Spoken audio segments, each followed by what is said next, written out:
No? You guys can't hear me, bro? We are not able to hear you. That's it. Okay.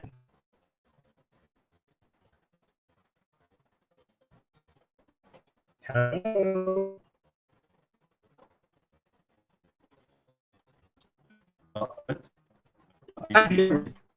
It's working most of the time. Rakesh? Hello.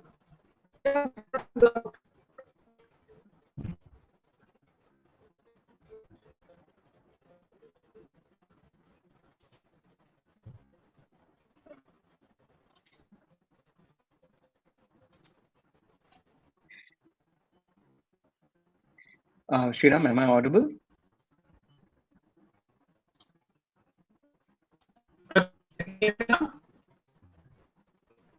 No?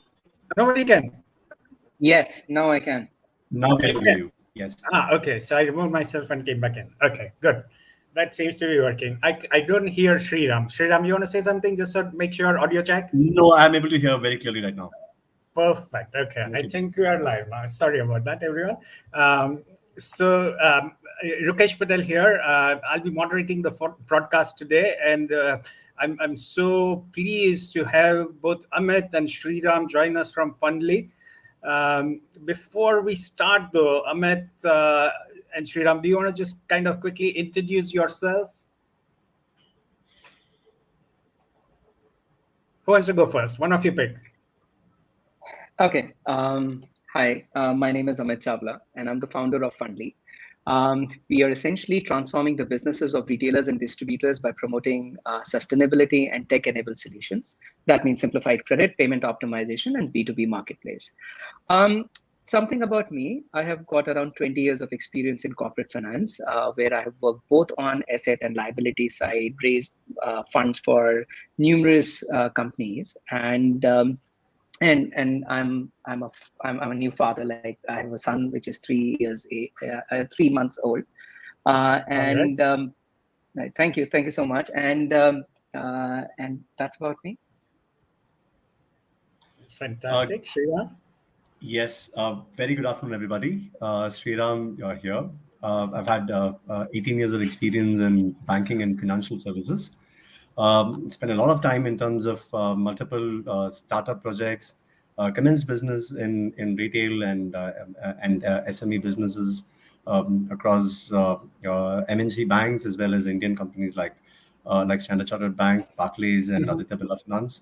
Spent a lot of time in both the business side as well as strategy and collections in the Indian markets, especially focusing on retail and the MSME segment. Joined Fundly. Super excited to come on board Fundly about 6 months back, and we are here to create a difference. And super exciting times ahead. Absolutely. So, Amit, what year did Fundly start? Like, when did you start? Just Sriram joined recently in 6 months. Sure. See, I would say Fundly as such was started in July 2020 in the height of pandemic.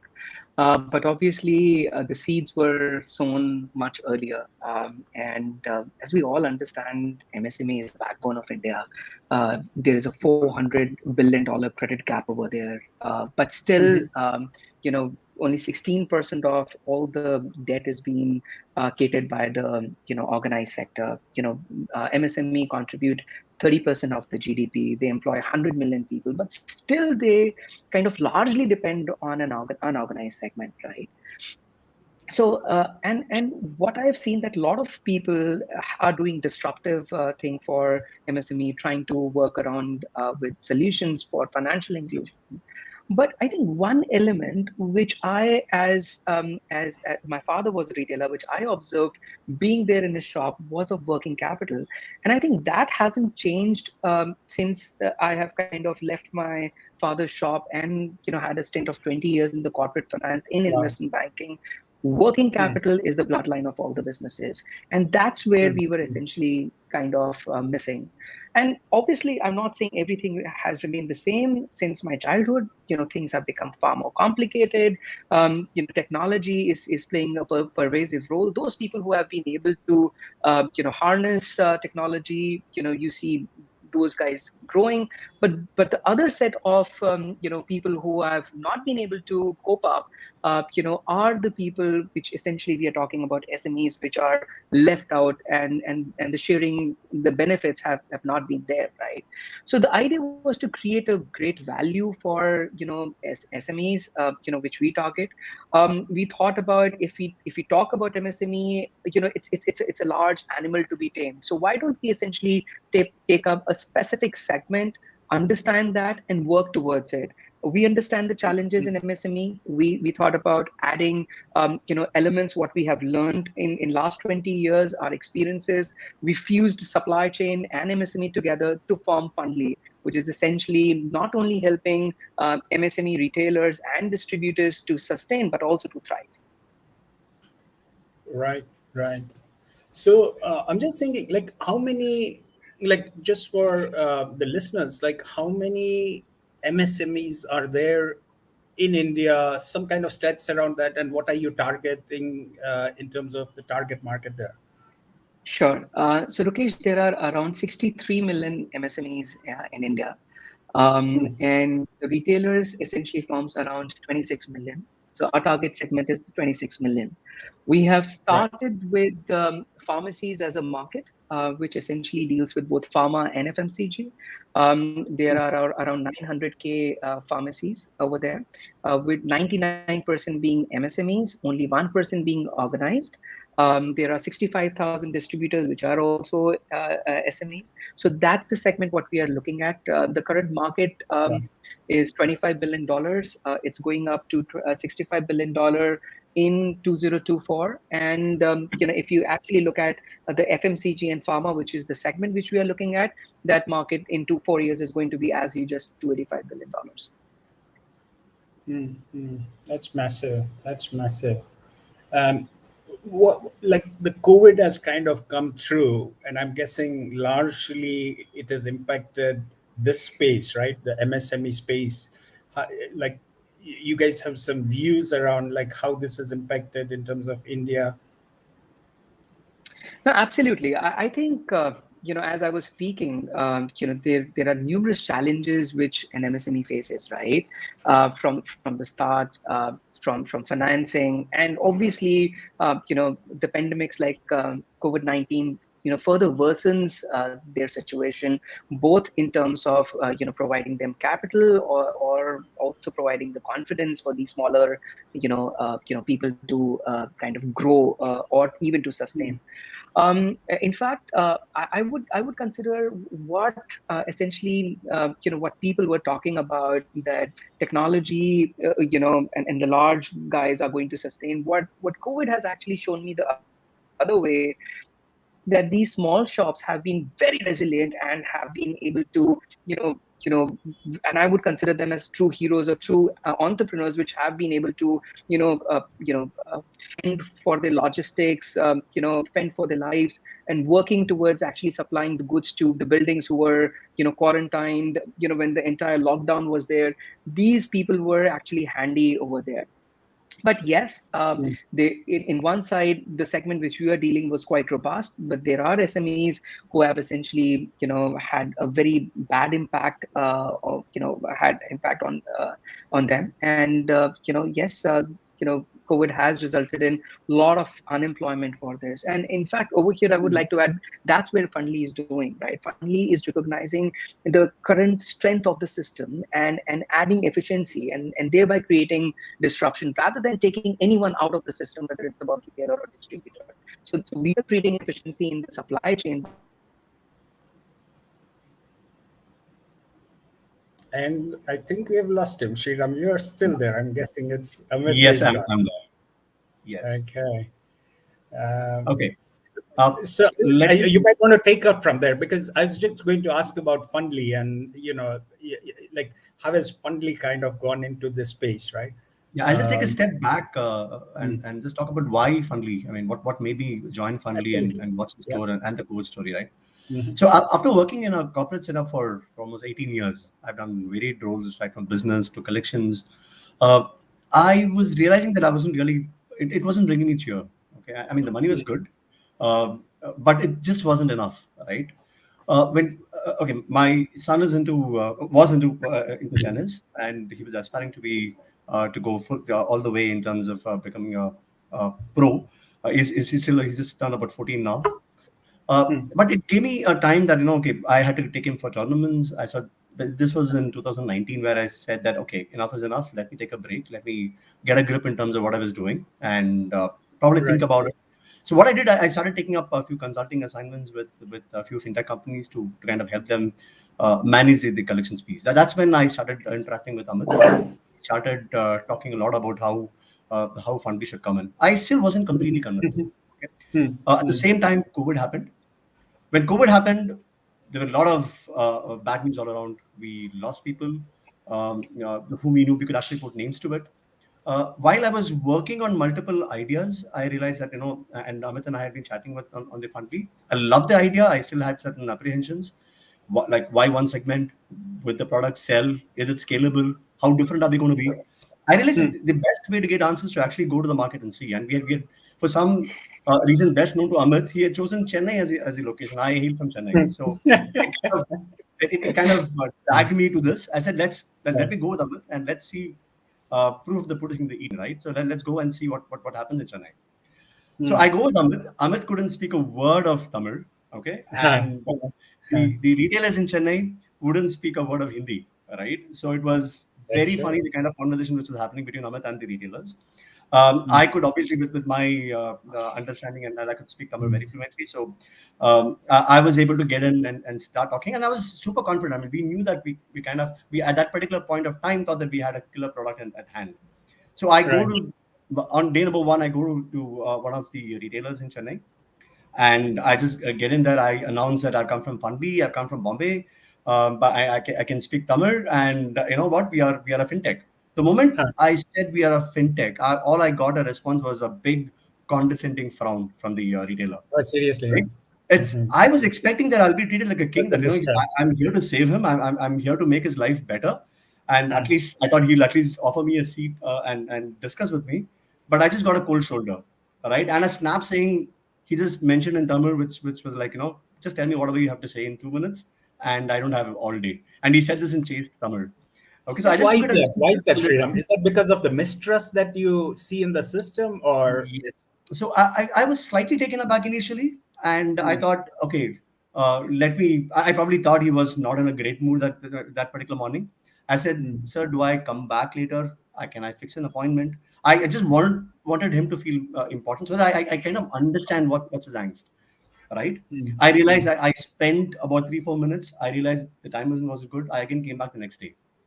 And this time around I kind of fixed an appointment and I came and met him. Right.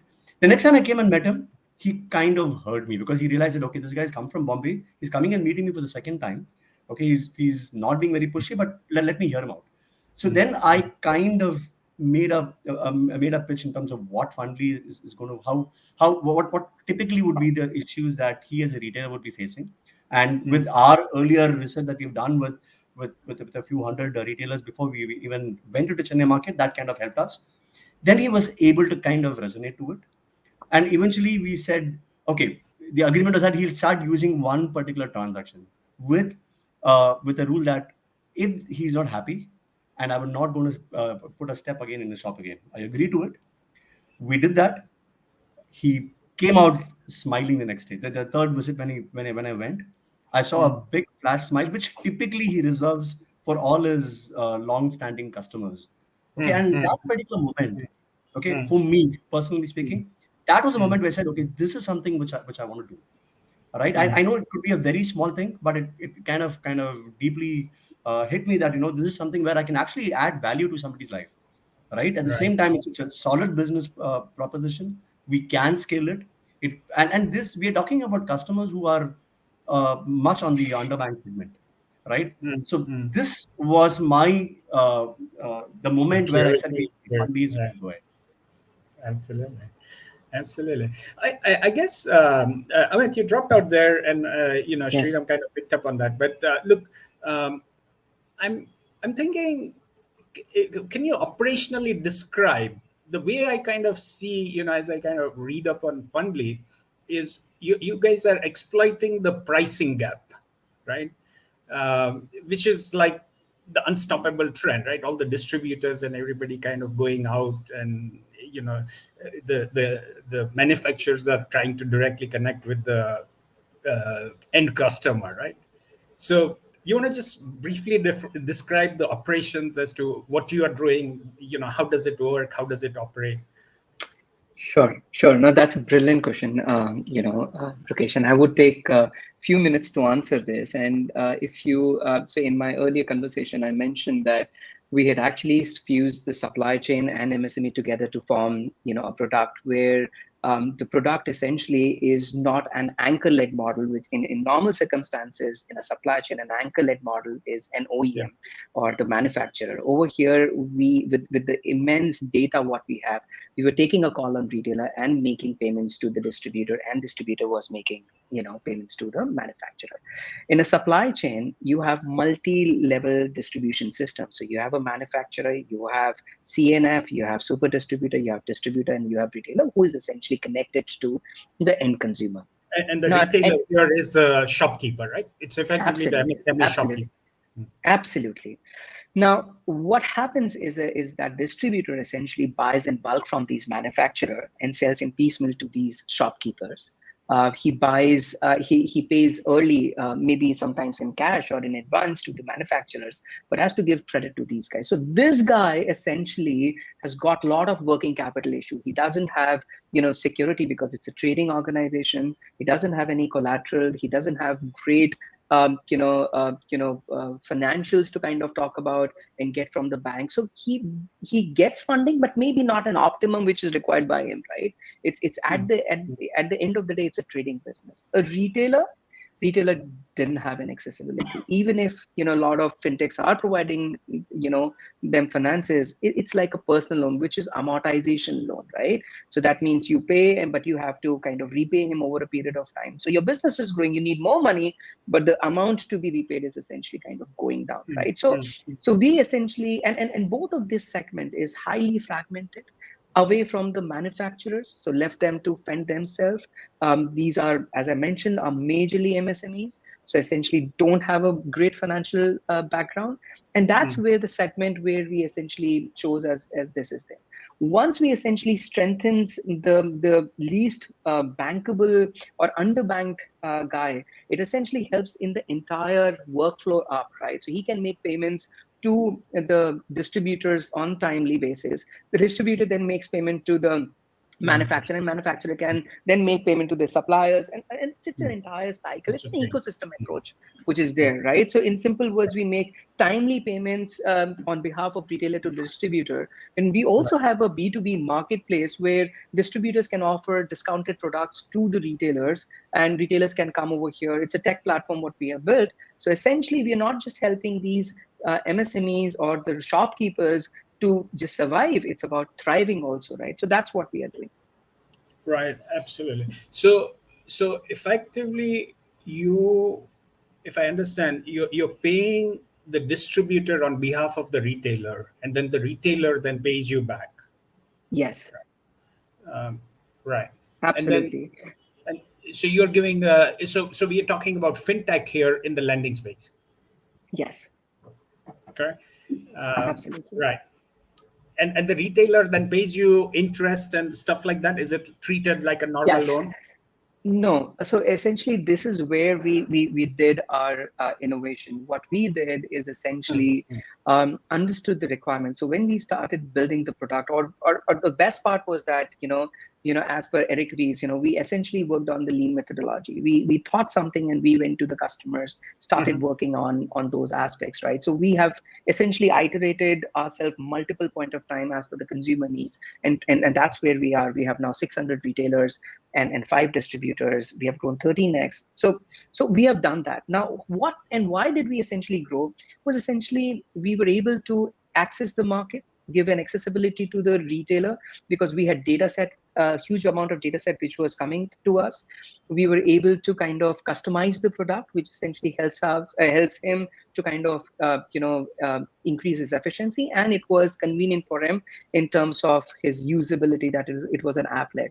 Apart from that, what we essentially did is, slice the interest as a per day model. So if a guy is using a money of 1,000 rupees for one day, he just pays 60 paisa, and that's done, right? So just to mention that if he's using 10,000 rupees, he pays me 6 rupees, and that's about it. And that's where the element comes. It was not kind of linked to processing charges or a monthly subscription or Right. monthly payments. So it was so easy for these retailers to understand the value, work around it, because we have kind of in kind, we have tokenized this interest, right, into smaller parts, which is easier for this guy to kind of make payment, easier to kind of rotate his inventory, do his business, and still pay us back. So yes, we have simplified it to an extent of T, where he understands what it happens. And the beauty part is that, and just to tell you, now retailers are essentially using our money in a very intelligent way, right?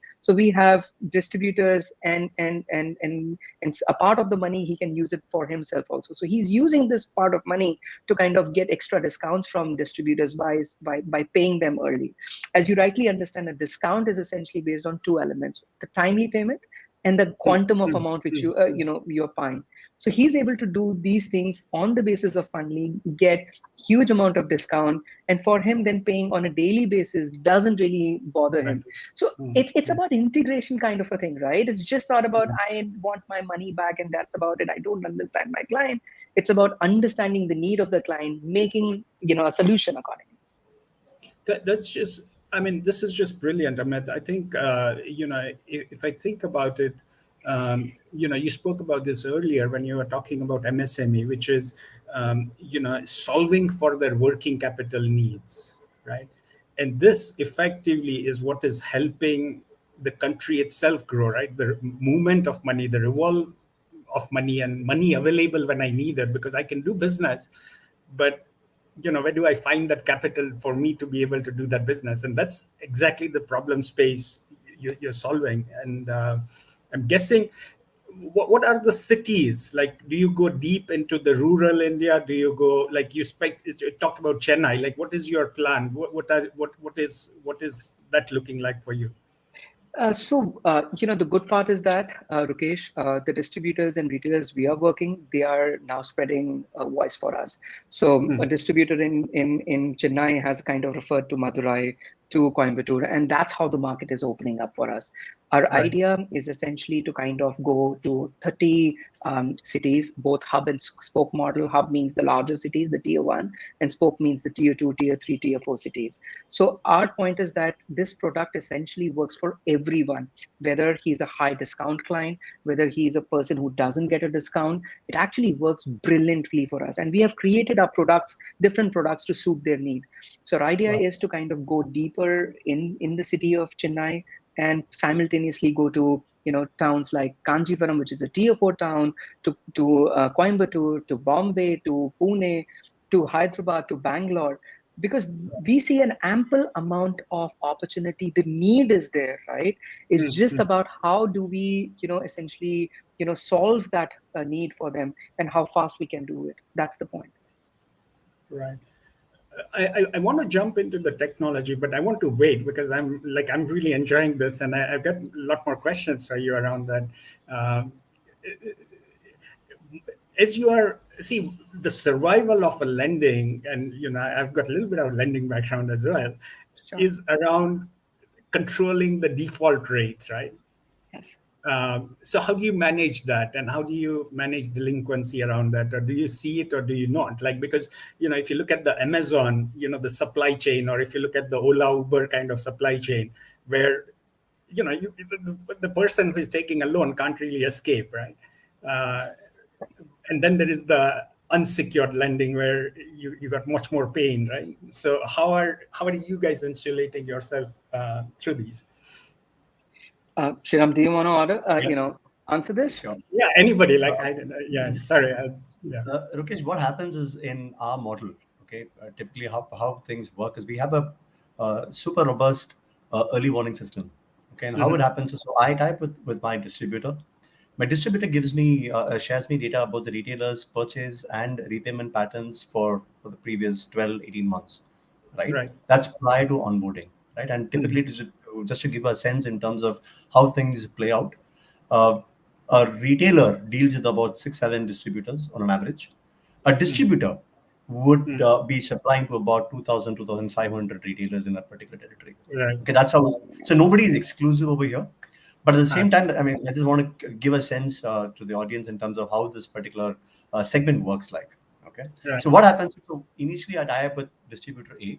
Distributor A gives me information about retailers, and this is information which is worth its weight in gold.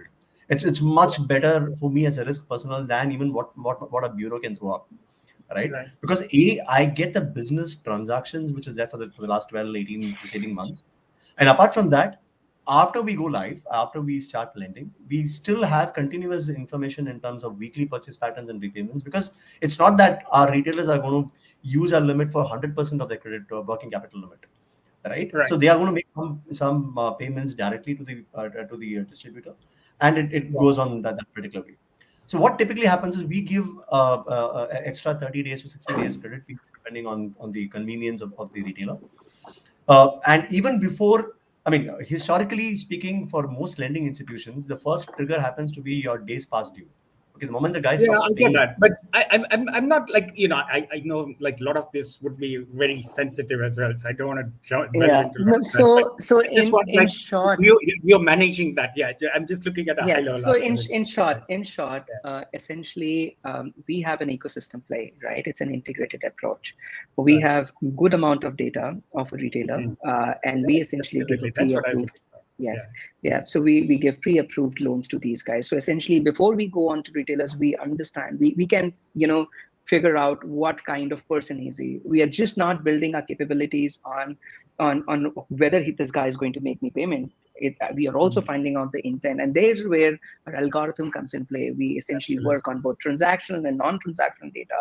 We have a 5-pronged strategy which we try to understand the guys, and then essentially do that. So just to give you a number, our model is highly efficient.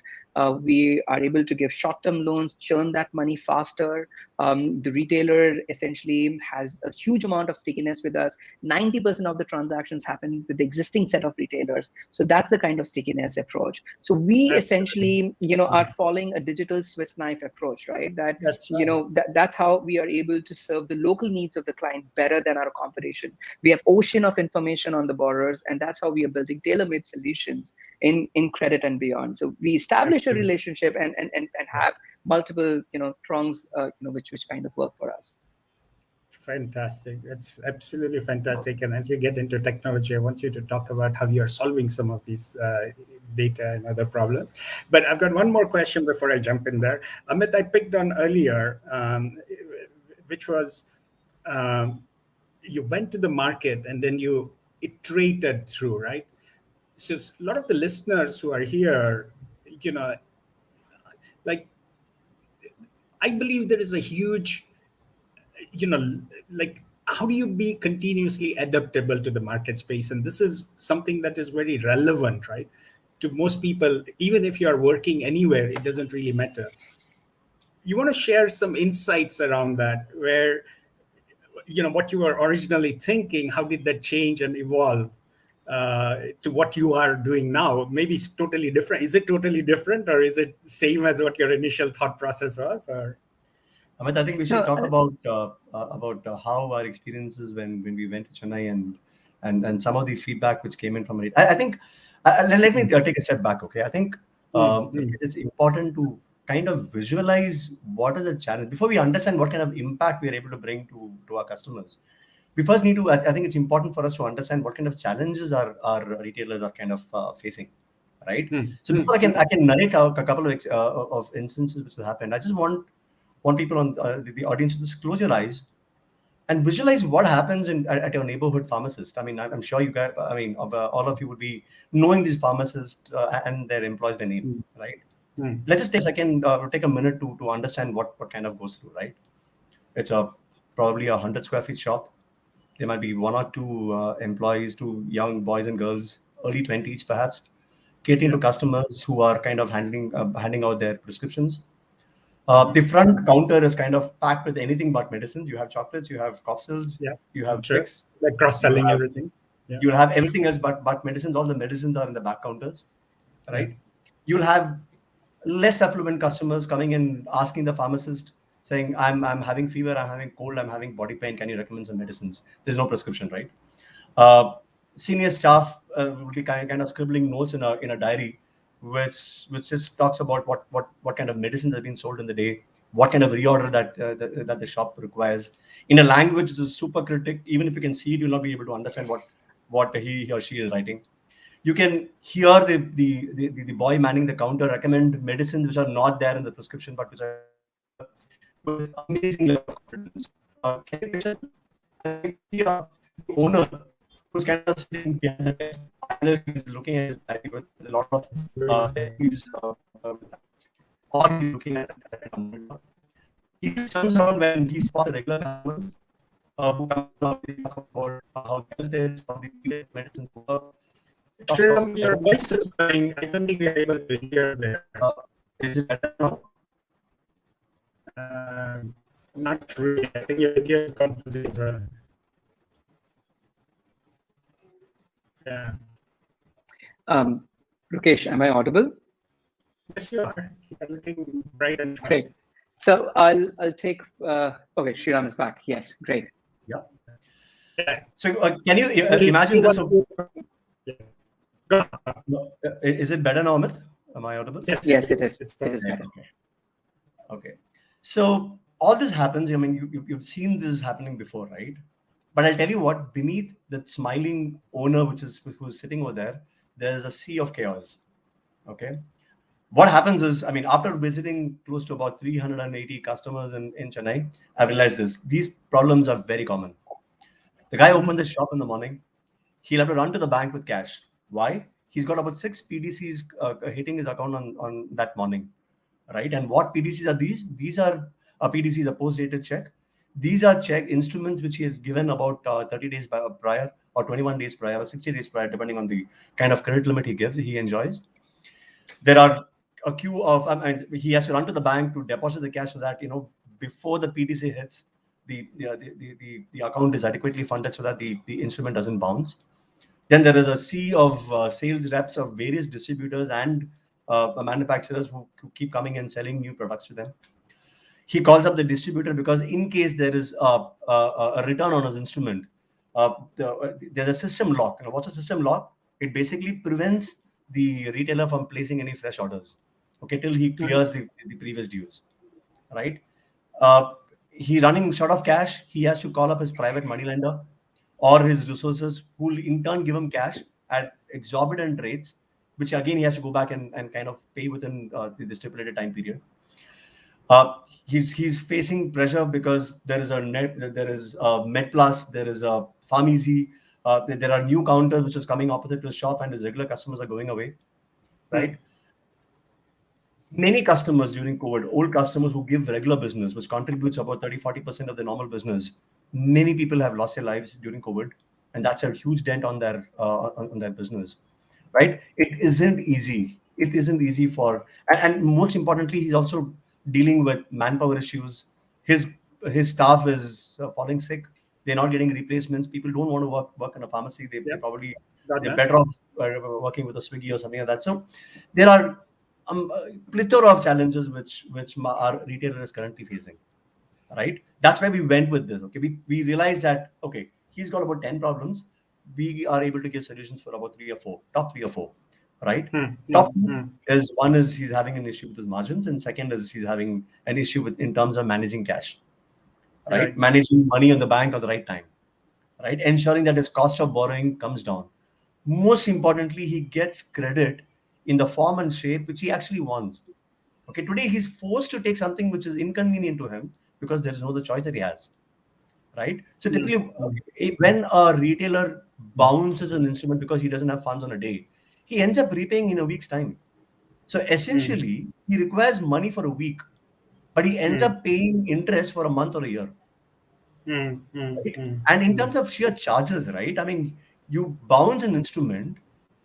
Uh, just for the to give an illustration, a 10,000 rupee check gets bounced. He gets a penalty of 1,000 rupees, which means 10% is gone. His margins is gone for that purchase. And I mean, Amit and I, we know so many retailers who keep bouncing and paying, because they just lack that financial prudence. And there is, I mean, you don't know, right? I mean, you give a check 60 days in advance or 30 days in advance. You wouldn't know what your cash position is going to be on the 30th day. But that's why we come here. We've explained to him that, boss, you use it for 3 days, 5 days, 10 days. You pay only for 3, 5, 10. And you end up paying, and there are no transactions. I mean, we obviously made it very convenient for them to ensure that it kind of empowers them, because we say you don't have to call anybody, you don't have to go anywhere. You have an app on your phone. Okay, you use your WhatsApp. You just have to, similar to that, you have an app. You click on the app, you have your credit limit. You don't have to call anyone. You can, in a couple of steps, by just clicking a few steps on the app, you're able to make a request to make a payment. Absolutely. You can make a payment to the distributor. You can make a payment to yourself. So we are giving convenience and kind of making their lives much easier. And end of the day, that they're able to save a lot of money, right? So I think in terms of impact, if I have to categorize one, the most starking thing which comes to me is that now when I go back to these customers and meet with them, I don't like to talk business. I am welcomed with a huge smile on their face, which tells me that I've been able to alleviate a lot of stress, which is running around, right? They've stopped running around. They've stopped running to the bank in the morning, wasting 2-3 hours. Instead, they are focusing on the business. I mean, they have 8 other challenges which they have to solve on their own. Which is the kind of value add that we are bringing on the table. Absolutely. That's lovely. Yeah, and coming to your question about iteration, Rakesh, I think if person like average guys like me and Shriram can do this, I think any of the person in audience can do it. And I think just they need a passion in whatever they are doing to just do it. I think attitude, aptitude, all essentially starts working around it. When I started from a corporate, I didn't have any sense of retail, right? And I said, hey, I'm from investment banking, structured background, and I know it all, right? So that's how the attitude is, right? And you go in the market, you prepare or you build a product which you think, boss, this is a product for them and they will love it. And no one kind of takes up. That's right? what you thought about it, because you thought about it. Yes. And yeah, I said, it has got A, B, C, D. It's all good for you. He says, go away from my shop. I don't want to look at you, right? And then you're going and explaining to a shopkeeper who doesn't understand very well your language, because I started in in Chennai, in Dravidian heartland, and strong vernacular, and I come from Mumbai. There was obviously a challenge over there. When I was doing over there, I used to go and explain 45 minutes to them about my product. And as Shriram was saying, a mistrust, like, why would a guy coming from Mumbai explain me about a product and which he's making me a payment and explain me 45 minutes? Like, why? There's something which we can't understand. So not only from starting to kind of iterate from the product, we iterated our pitch. We essentially made our pitch as small as 15 seconds to talk about it. Just talk, because all and everyone understand business language. So we just spoke 15 seconds on what we wanted to communicate, and they were sold on that, right? So and obviously when we went over there, we obviously were not knowing every challenge of it, though I had spent like 6-8 months understanding the business prior we essentially started doing this. And again, I have some pharma background, which essentially helps me to understand this segment well. But this is a day-to-day problem, right, which a retailer faces, and you then start understanding those things, and then I just, whatever we develop, we just put it away. We said, no, this will not work. We need to, learn afresh. We need to unlearn what we have to do. We have to relearn, and we started from there. And every time we started iterating of the problems in the financials and all those things. So now, after all these things, we still need to do a lot. But the fundamental over here is that now the customer essentially sees a value proposition, what we have done. Now they understand that why they don't have to, default, why they need to make payment is because there is a value proposition which is essentially built up over here. And that's how things have started over here. Absolutely. That's such a fantastic story, Amit. This is absolutely brilliant. I'm just going through the questions, if there were any, if we could take, but here is something that resonates very well. An amazing service that you guys are doing. One of our listeners putting that up out there, right? Okay, so if I jump into the technology and fintech, we talked about that, and I think now you've set the stage to get deep into that. I'm guessing like all our listeners are going, how did you solve this, right? How did you, what has the journey been for you on the tech front? And I'm guessing you've got multiple different fronts. You've got your back office stuff, you've got your front end stuff, you got to do all these calculations around your loans. And then you talked about the data as well, right? How do you mine all the data and everything? So I don't know who wants to pick that up, or both of you can, but I leave it up to you guys. In fact, the person who should have picked up was Dinesh, our third co-founder, who's unwell. But I will try to answer this thing because as a business, yes.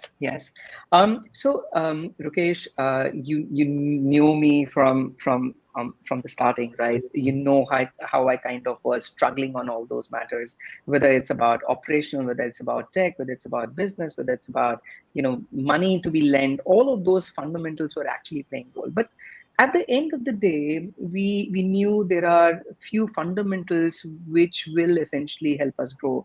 And one of the strong fundamental was technology, because we are giving microloans or a supply chain kind of in format.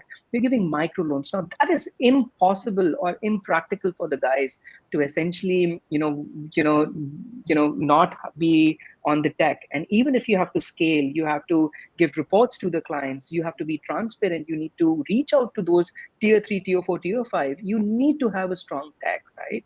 So yes, initially, when we started off, we started off that, hey, this is a set of limit. We build our architecture monolith, and every time we need to change it, we had to change the entire thing and then kind of go ahead.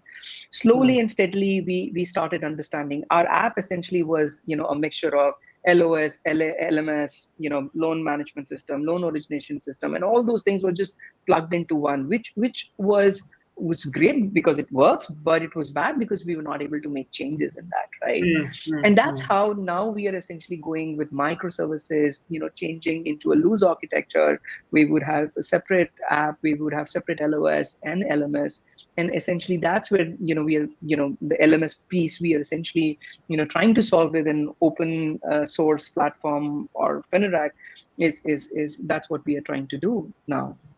So the LOS is the origination system, and LMS is the loan management system.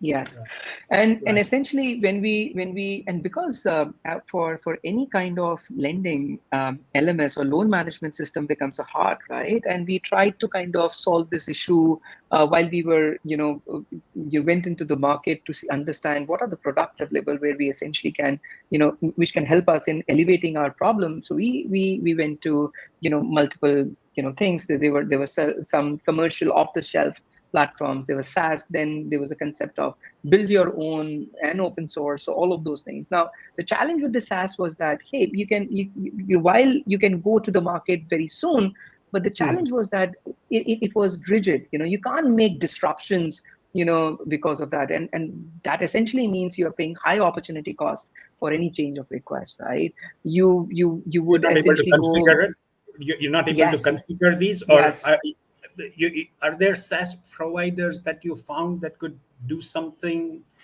out of the shelf for you? That's the problem you're trying to articulate. Yes. See, essentially, they obviously make a product which is suitable for all, right? And my fundamental one size fit all situation doesn't work, right? Because we were into line of credit, and most of the SaaS provides term loan kind of a thing, right? With a monthly reset, interest kind of a calculation. No, we really wanted something which could actually, work in a disruptive ways in which we were thinking on, which was not kind of coming.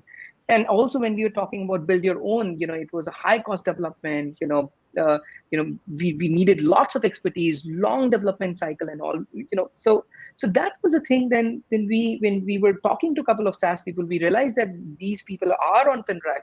And that's where we started working on, okay, what is this open source? Where is it? How we can do that? And unfortunately, there is a very limited data available on the open source platform, right? How many companies have done, what have been done. So there is a kind of opaqueness which was there. And we essentially, went beyond that to understand, because we had a problem. And as we all know that, need is the mother of all invention. So we essentially went beyond what we were doing and understood. And we came into touch with community members, a lot of people, including you, Dinesh, and multiple people we essentially spoke to, said that, hey, you should look at open source. And that's where we are. So tell me your open source journey. Like, what are you seeing? You're looking at FinScale as a platform. Where are we with that thought process there? So first, let me tell you what are, I think, advantages of open source, right? So one, from a costing point of view, there's no license cost.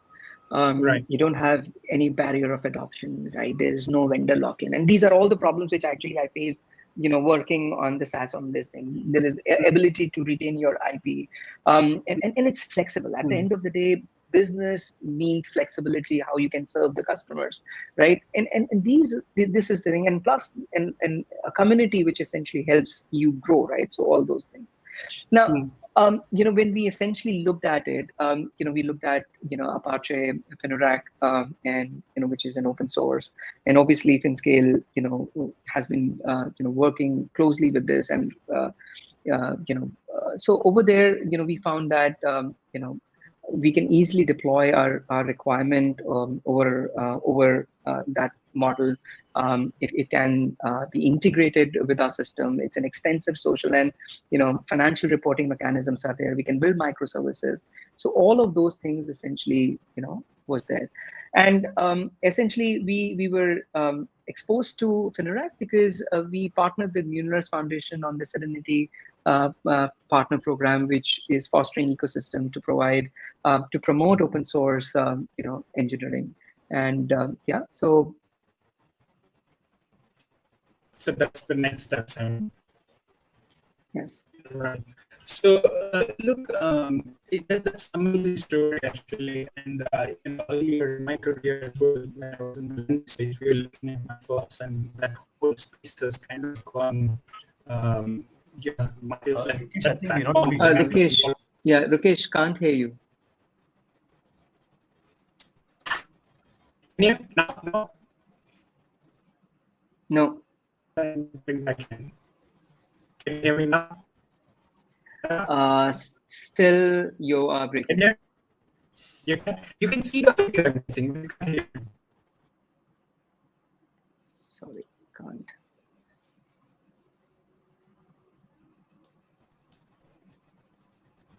Now can you hear me?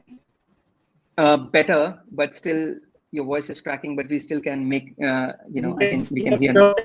You can see the video. The video is not okay. Rakesh, sorry, can't hear you. Shriram, can you hear? No, not able to hear him. Okay, hold on. No, we can. Oh. Come on. I think so. I don't think there's a network issue on my end. Can you hear me? We can hear you now. now. We can. Okay. I don't think there's a network issue on my end. I've got dual networks and I'm connected over like a cable. I'm not connected over Wi-Fi. I think it's the platform that we are working on that seems to be having some outage somewhere. It's done the second time for me, though, by the way, especially when we are talking tech, right? This is like the perfect. Okay, so what was I saying? I was talking about MyFirst, and I was talking about like how MyFirst has got into FinRect, and the whole platform coming up, and it's a lovely community, right? Bringing and working absolutely hard, and I'm guessing the listeners who are listening from the community, I mean, you can take like feel proud about that, how it's actually being used. And just last week I was talking to Kisoboka, right? Both Bruce and Steven, and they are also looking at similar space, right? You talked about microfinance, and that's exactly what they are into, that space as well. So no, absolutely incredible. Okay, so let's go into the future, right? How do you see your roadmap evolve? Like, where do you see the future is for Fundly in that sense, right? You're doing the retail space for the medical, for the pharma. What else? What's next for Fundly? So we start with pharma. We understand. See, our belief is strongly that we need to build a niche product in a small segment rather than creating a general product for a large people. So we start with pharma. We essentially work around with solutions and problems which they have, and create niche product and use this and templatize it to then other segments, which might be FMCG, which might be various other segments which form in the multi-layered distribution segment, which we can work around. And in fact, this model, is helpful not only for retailers, right? It is helpful for distributors, right? Because if a guy needs to buy medicine from a pharma and he's giving them discount and he needs just 5-7 days of credit, it's essentially helpful for him. We have been reached out to small pharma companies who are local, and just to give you, there are 173 or 173,000 SKUs in pharma, right?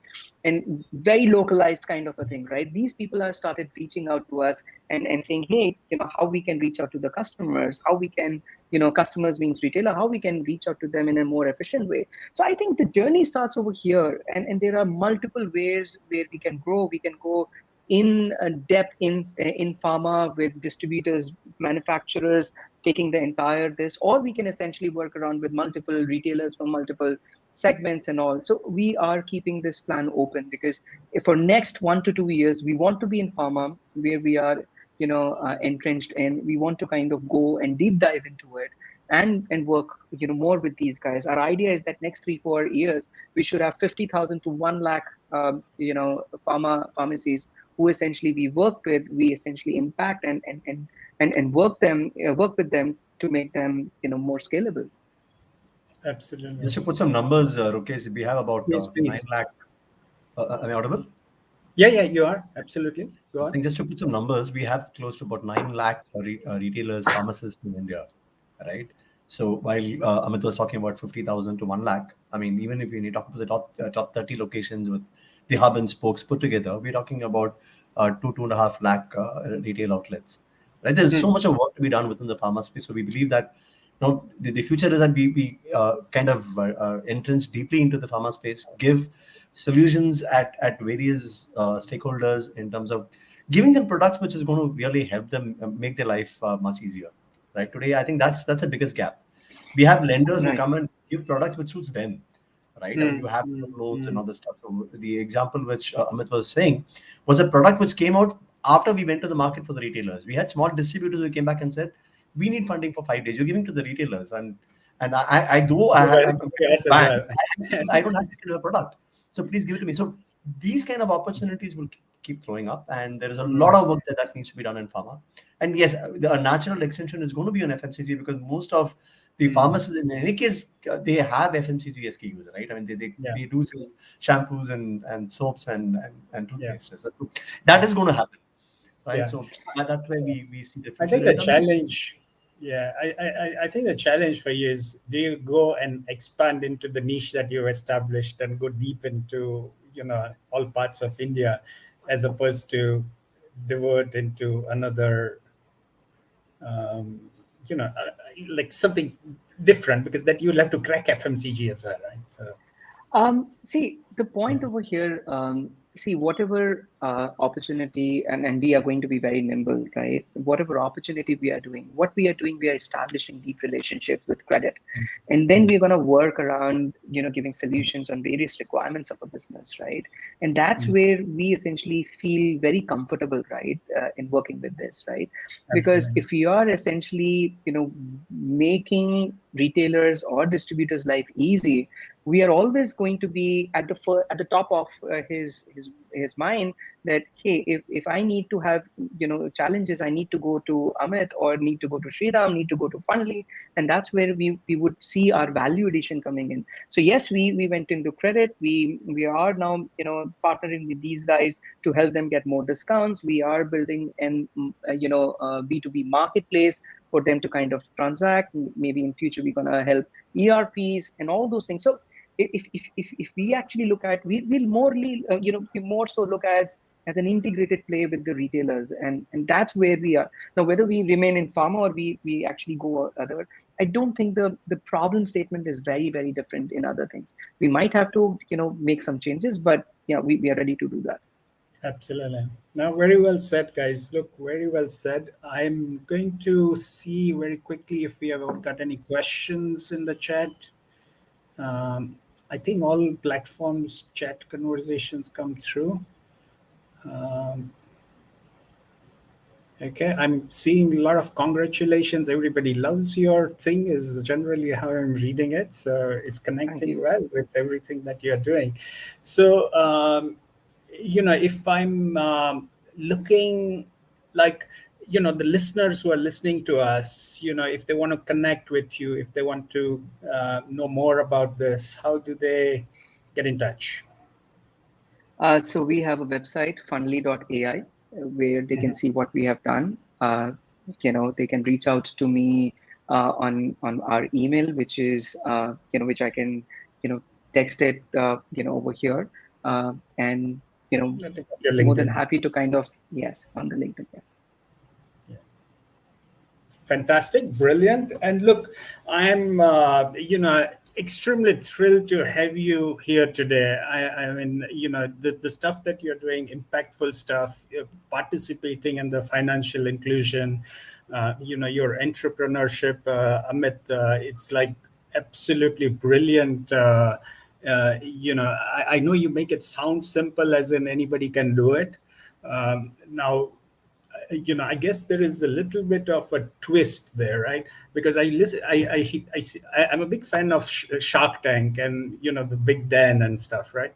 And when I look at that, and as soon as after they've got their funding out, after they've made a deal, they kind of go like, yeah, anybody can do it, live the dream, right? So that's what I'm hearing from you. So it's very, very inspiring, very, very, very, very well said, both of you. uh, but thank you for being here and sharing your story with us. We are super honored and delighted to be over here and share our experiences, and we would continue to do our work, and trying to impact people in a good way. So that's our journey, and we would continue to do that. Likewise, absolutely. Thank you. And all the best on your FinScale journey. Thank you. Thank you so Bye. much. Thank you Thank so you. Bye. much. Bye. Thank you so much. Bye bye.